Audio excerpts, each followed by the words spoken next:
Les forêts existent à l'intérieur des concessions et elles sont inexistantes dans des aires reconnues comme aires de protection. Je suis Marie-Ange Ngobien, chercheuse écologue forestière de l'unité Forêt et Société du CIRAD. Au Guatemala, où je suis expatriée depuis 4 ans, je travaille sur un modèle de gestion forestière communautaire.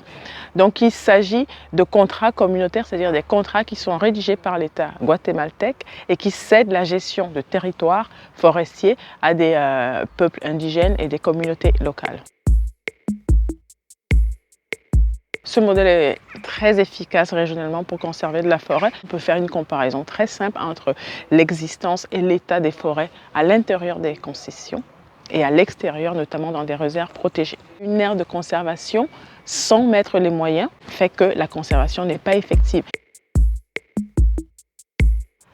C'est cette action des communautés locales et des populations autochtones. Il est important aujourd'hui qu'au sein de ces conventions internationales, que ce soit plus que pris en compte, mais que ce soit appuyé, qu'il y ait de l'interaction vraiment avec ces exemples de conservation long terme. C'est le cas des communautaires du Guatemala. Ils sont associés à de la conservation de ressources dans des écosystèmes de plus en plus contraints. Et je pense qu'on a vraiment de l'intérêt à se servir sur ces cas d'études, ces cas concrets de terrain associés à de la conservation.